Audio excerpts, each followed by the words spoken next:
All right. Good morning and welcome to another episode of the Liberty Dad Podcast, a discussion on politics and culture. I'm your host, DL, America's most objective libertarian. If you're tuning in live, well, you're one of the very few that can see it live right now. But thank you so much for giving me your time so early. All right, folks, we are still incurring issues here with Rumble. I'm not really sure what's going on. It's making a connection. I can see the connection being made to YouTube. Like the comments are going to the YouTube channel. I can see the connection being made to X.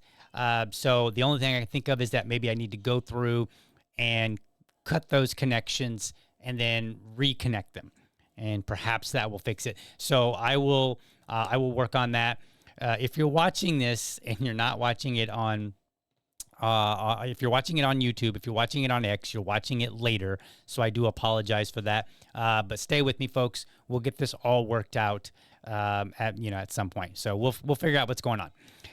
But today, for now, and just give me a second, I'm going to do one more thing here. I want to double check and make sure that the feed is actually going to Rumble. So let's just double check here. Let's see. Yeah, it looks like the feed is going to Rumble. I see it at Rumble. So my VA lady is saying that she is only seeing a black screen. So if somebody else out there in Rumble land is watching on Rumble, can you just jump in the live chat and be like, DL, I can see you, or what have you? For example, yesterday the feed went, but the audio did not.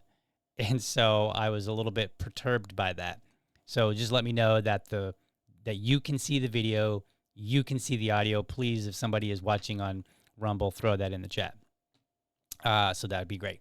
But the show must go on, so that's what we'll do. All right, today, wow.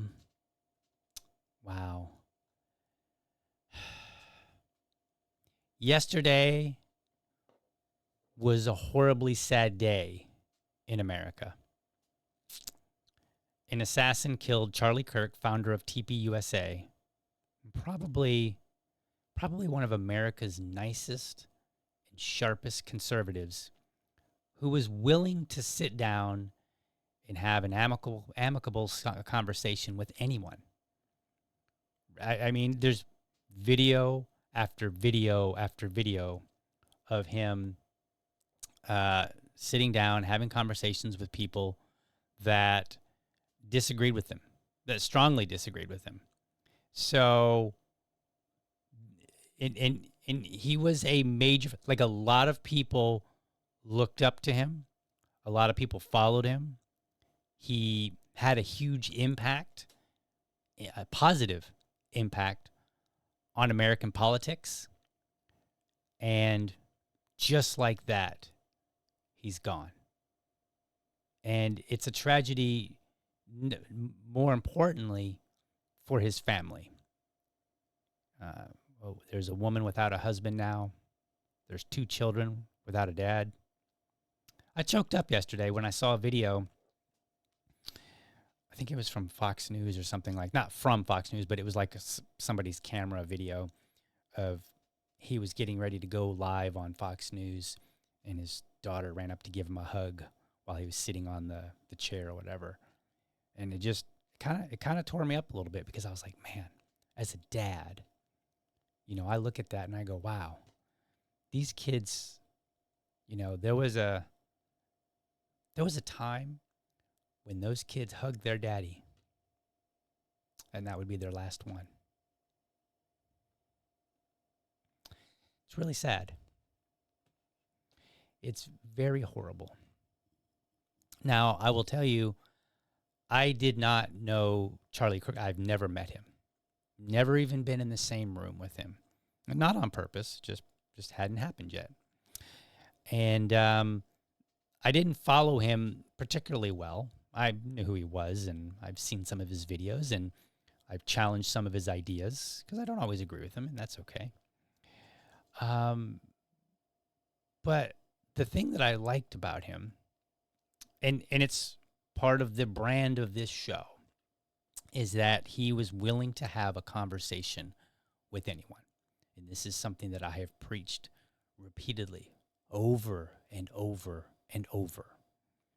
You can go back and you can look at episodes where I've pulled up clips of Daryl Davis and Dia Khan, and I showed how, what the result of them sitting down with people who absolutely hate them has been. I would have pulled the videos up today, but I was having some technical difficulties on my end. I couldn't find the videos or whatever. And so I don't have those particular videos, but you can look back in past episodes and you can see where Daryl Davis, like he did a TED Talk, and he was Daryl Davis. If you don't know, you should know, but if you don't know by chance, he's a black man that sits down with members of the KKK, and he's been doing this for like a couple decades now. And when he got older, he just wanted to know, why do people hate me? And so he would go and sit down, and he wasn't there to dunk on them. He wasn't there to debate them necessarily. He just was there to listen and to say, why do you hate me? And through that, he ended up becoming friends literally with people who were in the KKK. Like there's video footage of him. This is back when video was like 4:3, was like big square. There's video of him going to KKK rallies, and the leader of the KKK basically saying, yeah, this black guy's my friend because he's not like the rest of them. He's one of the good ones. We have disagreements, but he's my friend. Like at the KKK rally, right? And then at his TED Talk, he opened this there's like a little chifforobe type wardrobe or something like that. But and he opens it, and there's like some KKK outfits, and he says, "Look, I'm just a jazz musician." He said, "But like some 200 people have left the KKK because of my interactions." That's the kind of thing that Charlie Kirk was doing, right? He wasn't necessarily going to KKK rallies. His big thing was, because he was a young guy, he was only 31, he went to colleges and he would talk to college students about anything. And he didn't get upset. He didn't yell and scream at people. He didn't call them nasty names, not that I could ever tell. Like literally he was, whatever you think of conservative views, he was a guy that demonstrated how we should engage with people that we disagree with, people that we hate. In fact, let me show you a video. I got a couple of videos that I want to show you today. This one is a good one. This absolutely demonstrates the kind of character that Charlie was. Where did you go here? You got quite the shirt here. Yes, I hope you like it. I just got it done today. Yeah, well, why don't you read the shirt off for everybody? Oh, my shirt, everybody, my shirt says Charlie Kirk. Oh, Clearly you're offended. Actually, I'm not. I find it hilarious. In fact, I'm so important that you have to make a shirt with my name on it. You seem offended. I actually think it's awesome that what I've done is I'm living rent-free. If you like it so much, you want to sign it? I am living rent-free in so many libs' minds that you have to make merch with my name on it. Okay. I should charge you a licensing fee for that. For like, what? For your name? That's my NIL. I mean, come on. Like, you got to pay up. Your name? Yes. You're going to charge me for your name? Yeah, that's how NIL works. You understand? I'm being like a little lighthearted and sarcastic. You want to sign it since you like it so much? No, I don't have to sign it. You already have my name on it, actually. Yeah, you're right. This is how you know you're losing. You have to go around being like, F Charlie Kirk. Okay, look great. Good luck. I mean, think about that. Think about how you would feel if you were trying to have conversations with somebody and they came up and they just had a shirt that literally had your name on it. It said, F this person. I mean, I would probably be kind of annoyed, be like, really? But he was, I mean, he even said, I'm being lighthearted here. Like, and he was laughing and he thought it was funny. He was able to have a conversation with the girl. But at the same time, he was quite frank with her. He didn't pull punches. He said, look, this is how you know you're losing. You have to make merch of me. I'm living rent-free in your head. Like, you didn't just come here with an argument that you thought was going to be better than my argument. You came here to insult me with a T-shirt. And he was cool with that. And, I hope that if I ever grow to the size where somebody wants to make a shirt about me, I hope that I demonstrate that same kind of character. That's what I hope. So keep me, hold me accountable, folks. Because when I started this show, you'll know I said Liberty Dad is 2 parts. I was getting ready to be a dad, and I said, I want to talk about liberty. I'm very passionate about liberty. And I have my views on it. And they differ from Charlie Kirk's of the world and other people, Matt Walsh, who I directed some commentary at yesterday. And that's okay. And I've had criticism of people on the left. I've had criticism of my fellow libertarian peers. But I wanted to talk about liberty, but then I had to think, how am I going to talk about this? What's the nature of this show going to be like? And so then I decided, I'm going to be a dad, and what do I want from my son? Well, one day my son is going to grow up and he's going to go out into the world. Maybe he'll go to college. And I will have taught him many things. My wife will have taught him many things over those years. What do I want when he comes home with a different idea? Well, I want him to be able to say, hey, Dad, I know you said this, but I just read this book or I heard this. And it's not that I want him to think that I have all the answers. What I want is to build a relationship with him so that in time, when he comes to his own conclusions about the world and who he's going to be, he still wants to engage with his dad, especially his dad. But that's what I want. So I try to model my podcast after that notion, which I think is exactly what Charlie Kirk was trying to accomplish, or what he did accomplish. He wasn't even trying. He built a massive following, had a massive platform. TPUSA was a huge organization. Again, whatever you think of the ideas that he had, and I didn't always agree with them. It's not necessary, right? The point is that we keep the conversation going. And it's interesting. Back to Daryl Davis, he's at the end of his TED Talk. He says, "Keep the conversation going. When people are talking, they're not fighting. When they stop talking, they start fighting." Right? And he's talking about physical, in some way, that is how we move forward in a society, is we keep that conversation going. And that's what Charlie demonstrated for us. He said, this is, and look, if you go on social media, you'll find account after account after account. They're like, dude, Charlie was the nicest guy. Like some people are saying, he was the moderate conservative. He was the one willing to have the tough conversations with people that maybe hated him and do it, in a most pleasant, enjoyable way. And sometimes he was tough on people, and we should be tough when we're having, we shouldn't hold back on the toughness, but we should be willing to have a conversation in such a way that the person that we're talking to, if they don't want to talk to us again, it's because they dislike the idea, not because of how they were treated. And I will continue to carry that on. We'll talk more about that here in a second. But that's the thing that stood out to me. In fact, I will tell you this.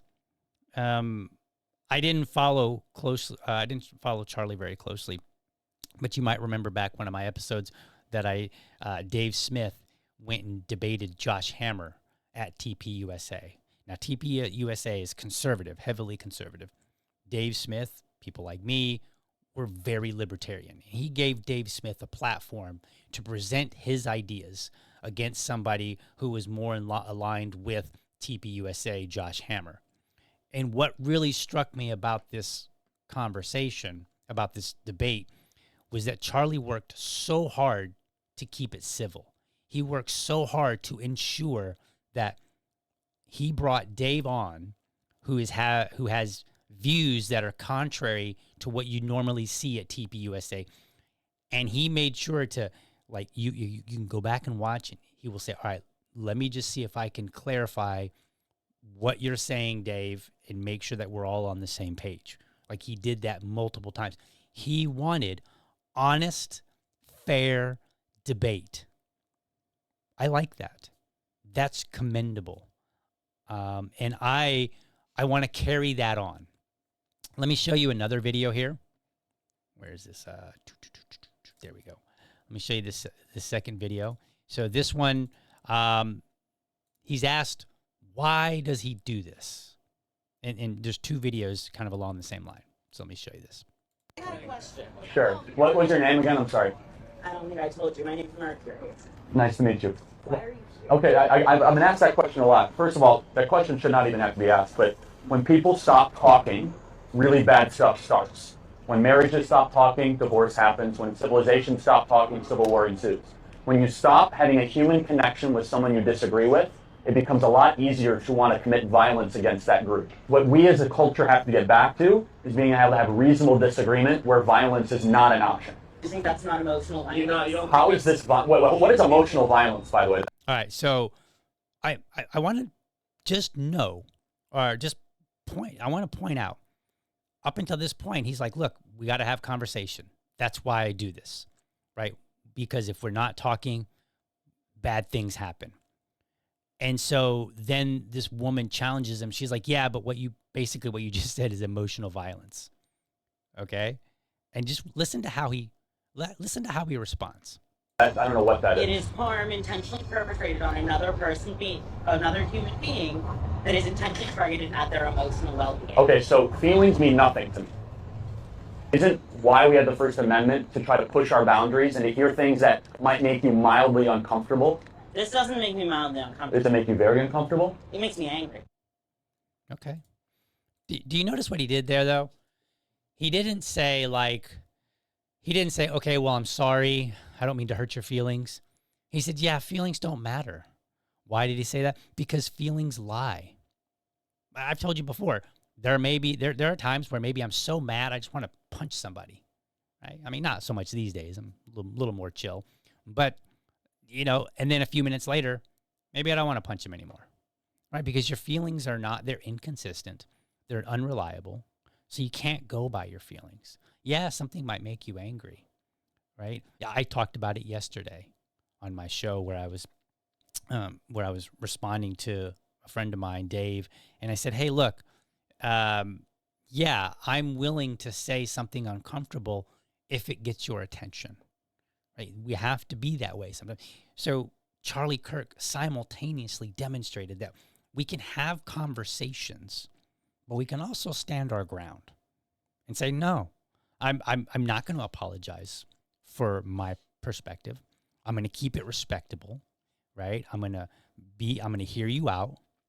And if you make a good point, then I'll acknowledge it. Right? He was willing to be that. And it's not just, okay, I'll sit down and talk with people that agree with me or that are going to nod their head a lot or that like me or like my ideas. They're just trying to refine them. No, he was willing to sit down with people that might absolutely hate him, that might absolutely say what you're doing is harmful, even though it wasn't. And he was also willing to say, you're wrong. That is a good thing. That's what we should want. That's the kind of discourse we should have. Now, let me show you this next video, this last video here, because the question is, like, where do we go from here? And it's kind of similar to the one you just saw, but it's a little different. It's a different video, and he kind of talks about the same thing. So let's play that. I go around universities and have challenging conversations, and because that's what is so important to our country, is to find our disagreements respectfully, because when people stop talking, that's when violence happens. I've never seen someone do this. Well, it's a growing trend because people like me are facing violence, assault, the left. Yes, the campus Antifa. I've been stormed out of restaurants. I've been assaulted publicly, multiple death threats. Okay, so what's your goal in all this? There's more people that agree with me than some people would actually believe, and they come out of the woodwork when I do stuff like this. We record all of it so that we put it on the internet so people can see these ideas collide. When people stop talking, that's when you get violence. That's when civil war happens, because you start to think the other side is so evil and they lose their humanity. He's right. You start to think the other side is so evil, you start losing your humanity. So for me, I'm going to do my best to carry on his work, not his ideas necessarily. We have differing ideas, but to carry on his work, which means I will always remain open to talk to people that I disagree with, whether you're on the right or whether you're on the left. That's my goal. That is part of what drove me to start the show, right? I want people to not have a conversation with me just on Monday, but Tuesday, Wednesday, Thursday, Friday, next week, next month, next year. And I've had people reach out to me and say, hey, DL, out of nowhere, they'll reach out to me maybe in a DM and they'll say, hey, what are your thoughts on this? And there's somebody who's more left-leaning, more progressive. And I like that. I like that people want to hear what I have to say. And it's not that they want to hear what I have to say because they think I have great ideas.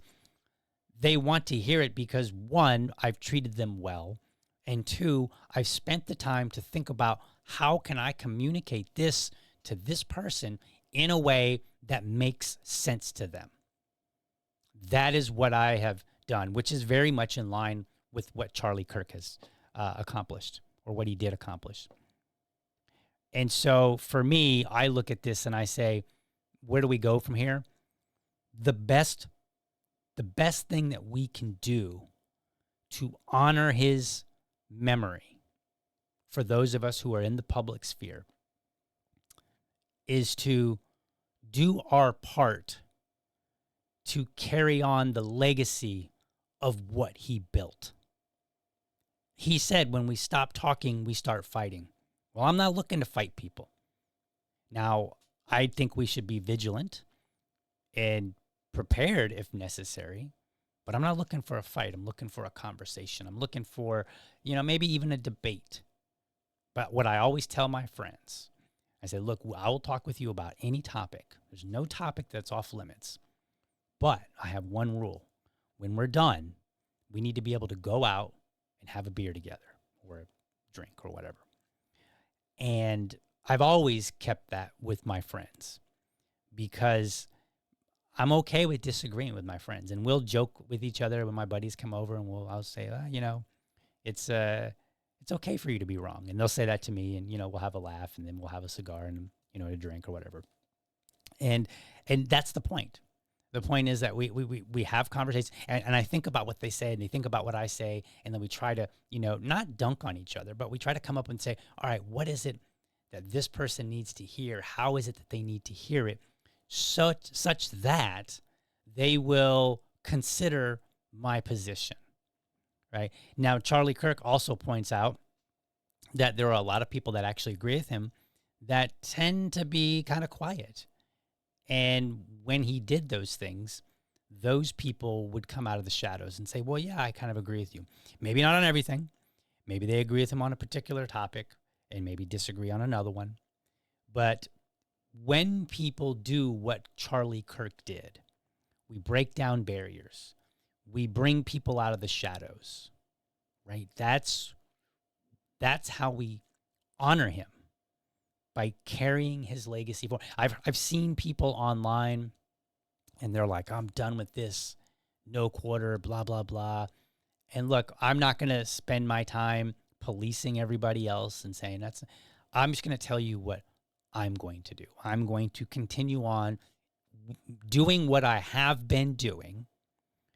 And then hopefully what I've been doing, for whatever part that I can offer, helps to carry on the legacy of Charlie Kirk having conversations with people, keeping the conversation going, and with any luck, reducing violence, even just one incident at a time.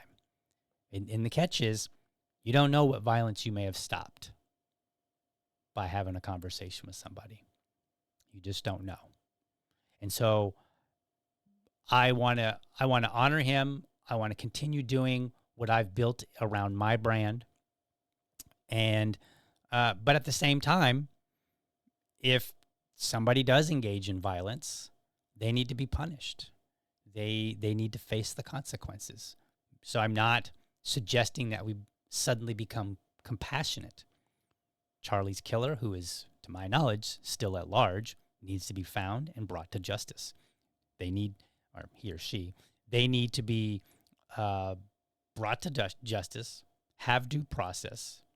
And while I am not somebody who generally advocates for the death penalty, it is an option in Utah, I believe. And I'll tell you this, while I will not advocate necessarily for the death penalty, I'm not going to get in the way. Because I think we're at a point in society where some of my libertarian ideas we're not ready for. And I think we need to learn to dial it down, have better conversations, and then we can start looking at some of the more lofty goals that I have with my libertarian views. I would like to say we could argue and say, no death penalty.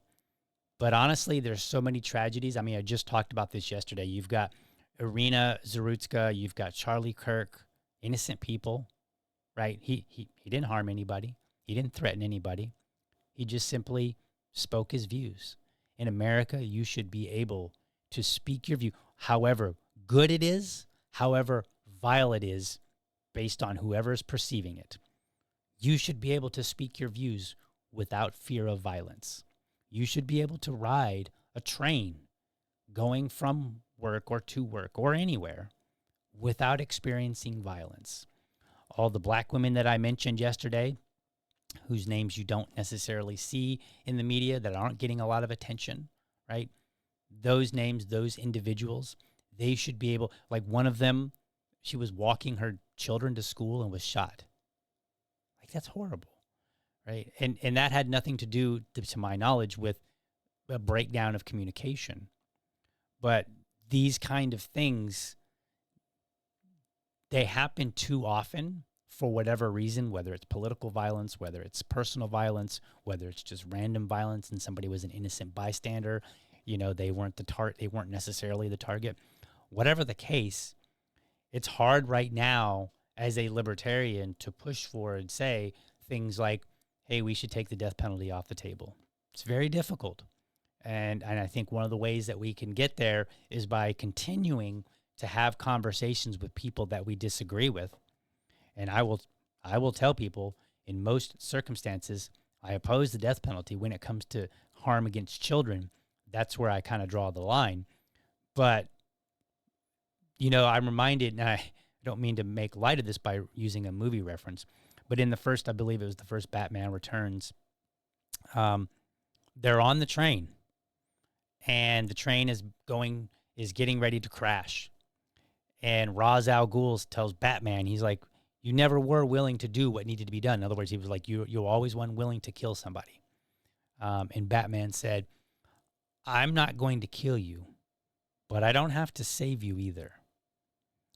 And I kind of take that approach. When Charlie's killer is found, like, I don't have to advocate for their death. They should definitely get punishment. They should definitely be locked up, period. End of story. I 100% support locking them up, throwing away the key. And again, due process, lock them up, right? I'm okay with that. And I advocate that 100%. I don't have to advocate for the death penalty, but I also don't have to stop it. I also don't have to speak out against it. And I won't. If people want to live in a society where I will advocate against the death penalty, then I think we need more people to start engaging in behaviors that say this is unacceptable. Right? Help me make the argument by making a better society. That's where I am. And maybe some of my peers might say that's not very principled, but I think it is for me. I think based on the views that I have, it is for me. You know, it's like I don't have to be active. I could just shut this whole podcast down, stop presenting any ideas, just go about my life. And I don't have to do anything. I don't even have to vote. I can just be like, whatever comes, and I'll just work with my family, go do my job, make some money, you know, and enjoy time with my family. I could do that. And I don't have to do anything. There is no obligation for me to speak out against anything in particular. But I would like us to get there. Now, as far as me personally, you know, when I first started my podcast, a friend of mine said, dude, do you know what you're getting into? He said, people are going to come after you. I was like, dude, like, now my friend happens to be a bit of a worrywart. He's kind of a, you know, I joke with him, I call him like Chicken Little sometimes, but he's not wrong on this one. And right now I have a small platform. Charlie, of course, had a much more massive platform, so he was a much bigger target. But to my fellow creators out there, to my fellow peers who are in some way engaging in the arena of ideas, whether you're writing, you're talking, you know, whatever, you're just very active on social media, you're an influencer, what have you, be vigilant, because there are people that would want to harm you. And while Charlie was a huge target because he had a massive audience, that doesn't mean that there isn't somebody who is on a smaller scale, like they don't have the funding or the training or the capability to do harm to somebody at Charlie's level. They might have the capability and to do harm to somebody who's on a smaller scale. So think of it as like, you know how they say in dating, they say like 9s marry a 9. They don't generally, you know, you're not going to see a 9 marry a 3, right? Well, think about this. If you think about it in terms of those who are willing to attack you, somebody who's at a level 9 in terms of platform is probably going to be attacked by somebody who has some skill set, some ability that's close to that, right? But if you're somebody who's a smaller platform like me, and you're at a level 2 or 3, like there's people that are at level 2 or 3 that could equally find you and harm you. So does it kind of give me a little bit of concern, a little pause? Yes. Am I going to be scared out of talking about these views and engaging? No. Because that's what people like the shooter want. And I'm not going to show you any of the videos. I'm not going to show you any of the commentary that I've seen, the ugliness surrounding Charlie's death. But there are people that were excited about it. And there were people that were hoping it would happen prior to that, you know, and they want it to happen. And I'm sure if they saw my show, some of them might say, hey, DL needs to go too, right? So what am I going to do? I'm not going to tell you the specifics, but I will say that I've already been having a conversation with my wife, and I said, we are going to make some changes so that our security and our safety is, you know, improved and where it needs to be, right? And I think we should all do that, just in general. You know, the Irina Zarutska story, that should tell you that even if you're not, because nobody knew who she was until she was stabbed. And I don't mean that in a negative way. I'm just saying she was not a public person. She was not out there advocating any kind of ideas that might ruffle some feathers. She was an everyday average person going home from work. That could have been any one of you that are watching.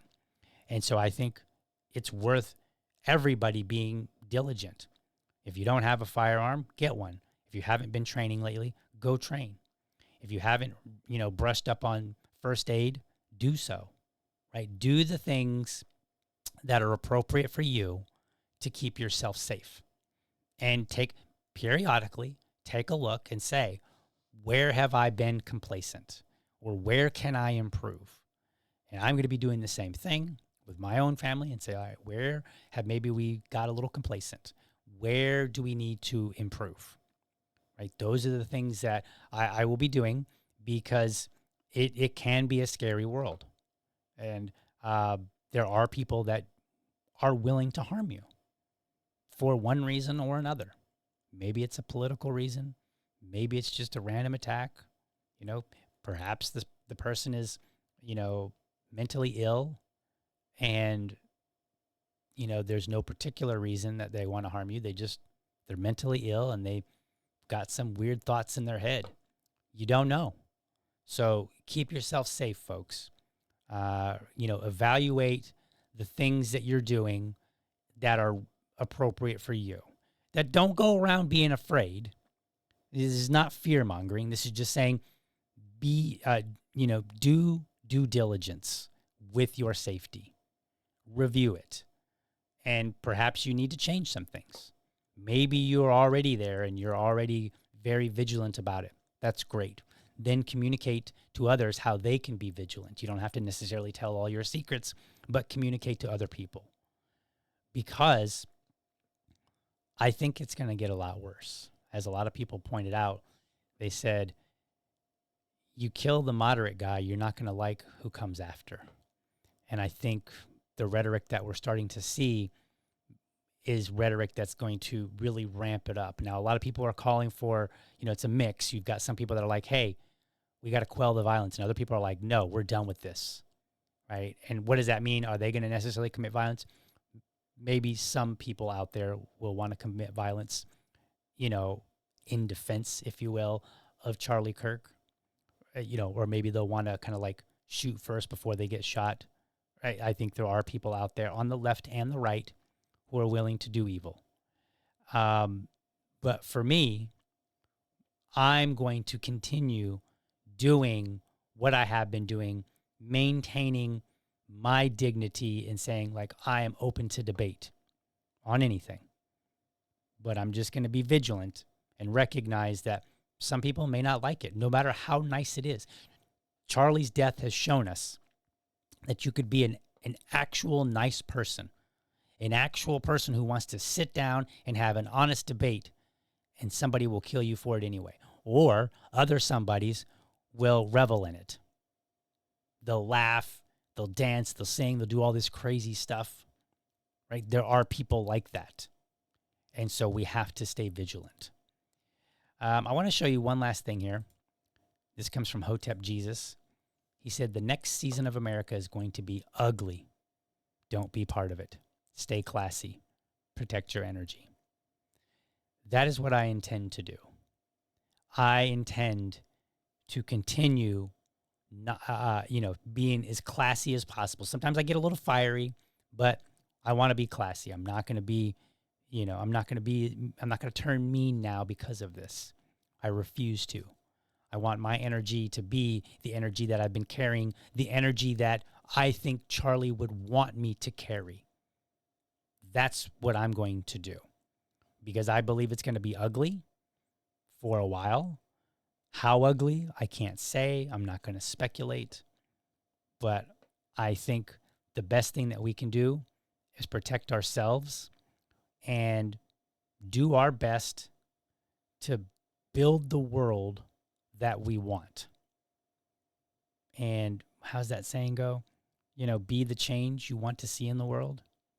Well, I want to see communication in the world. I want to see people being willing to sit down with an enemy and have a conversation. So that's what I'm going to do. So that's my show today, folks. Very simple. Let me look at some of the comments here. Now, I will say this. I cannot show comments on the screen right now because there's like most of the comments that are coming through Rumble are just conversation about, the connectivity to the different platforms. The one on Facebook where I'm getting some comments, those I cannot show because they're not connected to the stream. They're kind of like their own thing. So I can't play them on the screen. So I'll just read a couple here. In fact, let's do our music. Yeah, there we go. Yes, Larry Sharp said, people cheering this on will force the building of the camps. And ironically, those people will be the ones that go in there first. They will literally create Nazis. I think so. I think the people that are cheering Charlie's death, I don't think they realize what they'll be getting, because they're cheering. People on the right are very angry, rightfully so, and a lot of them are done with it. They're like, this has got to stop, and they will do what they can to make it stop. Whether they pass legislation, or what have you.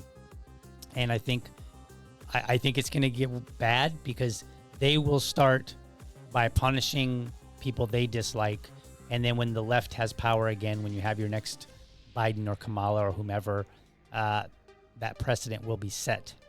And then it will be the turn of the right to be punished in some way. So I think we need to be mindful. Larry was hoping that Charlie would live, because he would have told his supporters not to avenge him, not to retaliate. I agree. And it's going to be very hard now, because a lot of people are like, you killed the moderate. He was the one holding us back. He is not there. Now we are angry. I'm not going to spend my energy fighting those people. I'm going to continue doing what I do to honor Charlie's memory and be vigilant at the same time, and then seek justice when people do wrong. Let's see. What else we got here? Yeah, so that Liberty Lady says these people actually don't even know what violence is yet. The left keeps us up, though people are going to... not that old guy that was saying he had the right to remain silent. It's interesting. I've had some conversations with friends, and they point out and they say the left will engage in violence kind of quickly. Some of the radical ones, maybe not the left, like all people. I mean, we're generalizing a little bit, but narrowing in specifically on the radical ones. They will engage in violence. And I think they're quicker to do it than most of the people on the right, or there's more, we'll put it this way. There's more people on the left that are quicker to violence, I think, than people on the right. However, I think when people on the right get to the point where they're ready to engage in violence, I think that's when the left will find out they made a very, very huge mistake. Because I want to point out, it is the people on the right who have most of the firearms. They're the ones who have been talking for years, train, have a go bag, be prepared. They've been talking about this. Some of them in a more giddy way, some of them in a more, respectable manner, saying, look, it's coming, be prepared. Don't look for it, don't wish for it, but be prepared. And I don't think that the left is necessarily, if we do have a civil war, I don't, it'll get nasty, because I think the left is willing to do things maybe that the right wouldn't do. We saw it back in the days where you had was it the Weather Underground? They would go and firebomb places, right? So they're willing to do things that maybe the right won't do. But I think the right, when they stand up to engage, they're not going to play around, and it's going to be very bad. So I hope that we can avoid something that nasty. But right now, I'm not so certain. I'm just not, because you've got the right who's tired of it, and you got the left who's, far too many of them are giddy. And the thing that I've seen is it seems to be a lot of younger people. And I'm going to tell you, young people, if you're watching, I am 47. Now, I want to come home every night to my son. Okay? So I'm tempered in how I respond to people. But I've been through a lot of stuff, a lot of things that you haven't. Many of us have. Many of us have been soldiers. We've been deployed. We've, maybe we engaged in some violence when we were young kids. A lot of you haven't. I am, unfortunately, far more familiar with violence than many of these young people that are acting giddy, right? These are some of the same young people that, like that woman, she said, hey, emotional violence. Emotional violence isn't a thing that I talk about. To me, violence is violence, right? And so I'm not trying to make a threat, and I'm not trying to act tough, but I'm just trying to say that there are many of us around my age who are more familiar with violence, and we fear it a lot less than you might think. So be careful, young people who are radical on the left, what you engage in, because I'm not sure that you really want. I don't think that you really want what you think you do. Some of you who are talking about violence, some of you who are maybe getting a gun for the first time, some of you have maybe never been in a fight. I promise you, don't go there. It will be a bad place. It is not a good. You might get a couple wins here and there, right? That's how it works. But I think you're playing with fire. And I would advise you. And again, this is not a threat.